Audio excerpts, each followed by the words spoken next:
মানুষকে আর চিকিৎসার জন্য দেশের বাইরে যেতে হবে না। চট্টগ্রাম মা ও শিশু হাসপাতাল, জেনারেল হাসপাতাল, মেডিকেল কলেজ কর্তৃক আয়োজিত এই যে সায়েন্টিফিক কনফারেন্স, এটা আমাদের হেলথ সেক্টরে নিজেদেরকে, যারা হেলথ কেয়ার প্রোভাইডার বা ডাক্তার, যারা নবীন চিকিৎসক, তাদেরকে নব নব যে সৃষ্টি হেলথ কেয়ারের যে আপডেট, সেটা কিন্তু জানতে পারে এই সব সেমিনার, সিম্পোজিয়াম এবং এই আয়োজনের মাধ্যমে। তাহলে আমাদের হেলথ সেক্টরের যে উন্নতিগুলো হচ্ছে, যে নতুন যুগান্তকারী পদক্ষেপগুলো আমাদের সার্ভিসের জন্য, হিউম্যান সার্ভিসের জন্য আসছে, সেটা আমরা এই রিসার্চ প্রেজেন্টেশন এবং আপডেটেড নলেজ থেকে আমাদের বর্তমান এবং ভবিষ্যৎ চিকিৎসকরা জ্ঞান অর্জন করে আমাদের যে স্বাস্থ্যসেবা সেটাকে ভালোভাবে কাজে লাগাতে পারবে, তাদের এই জ্ঞানটাকে। সুতরাং রিসার্চ ছাড়া আমরা যুগের সাথে তাল মিলিয়ে চলতে পারবো না। সুতরাং যুগের সাথে তাল মিলিয়ে স্বাস্থ্যসেবার উন্নতির জন্য এই ধরনের সায়েন্টিফিক কনফারেন্স আমাদের চিকিৎসকদের জন্য অনেক বেশি জ্ঞান দেয়, যেটা আপডেট করে।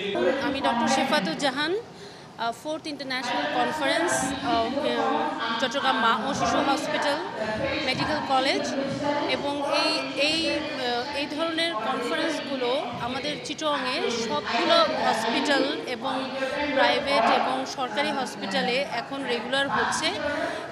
এই ধরনের কনফারেন্স হওয়া মানেই হচ্ছে বোঝা যাচ্ছে যে আমাদের দেশের ডক্টররা অনেক এগিয়ে গেছেন রিসার্চ এবং পাবলিকেশনসে, এবং এই ধরনের কনফারেন্সের মাধ্যমে নতুন নতুন ডেটা বের হয়ে আসবে এবং রিসার্চ প্রোটোকল বের হয়ে আসবে, রিসার্চ পাবলিকেশন হবে, যেখান থেকে বাংলাদেশের মানুষের জন্য ট্রিটমেন্ট এবং ম্যানেজমেন্টের জন্য বাংলাদেশি প্রোটোকল তৈরি হবে। অন্য দেশকে ফলো করতে হবে না। আমাদের দেশের মানুষের জিন, জেনেটিক্স, এথনিসিটি সব কিছু আলাদা। সো প্রত্যেকটা ট্রিটমেন্ট, প্রত্যেকটা রোগের চিকিৎসার জন্য বাংলাদেশিদের জন্য আলাদা প্রোটোকল দরকার। এই ধরনের কনফারেন্সের মাধ্যমে এটাই আমরা পাবো, যেটা বাংলাদেশের পার্সনদের জন্য অনেক বড় একটা সুখবর। আজকে আমাদের চতুর্থ আন্তর্জাতিক কনফারেন্স।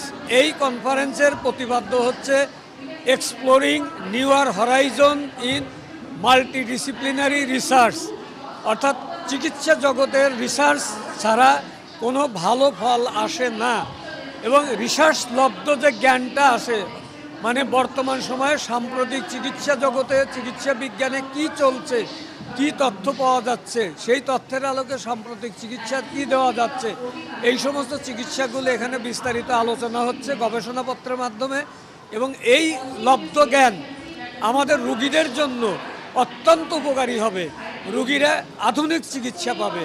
তাদেরকে এমনও হতে পারে তাদেরকে বাইরে যেও চিকিৎসা না নেওয়া হতে পারে। সেই সমস্ত তথ্যাবলী আজকের এই আলোচনায় উঠে এসেছে।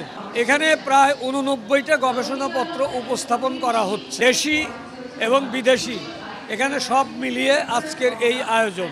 আমাদের উপকার হচ্ছে যে আমাদের রুগীদের জন্য প্রথম উপকার হচ্ছে রুগীদের, তারা একদম সাম্প্রতিক সময়ে চিকিৎসা বিজ্ঞানে কি চিকিৎসা চলছে, কি সুযোগ সুবিধার মাধ্যমে তারা ভালো চিকিৎসা পাচ্ছে সেইটা জানা যাচ্ছে।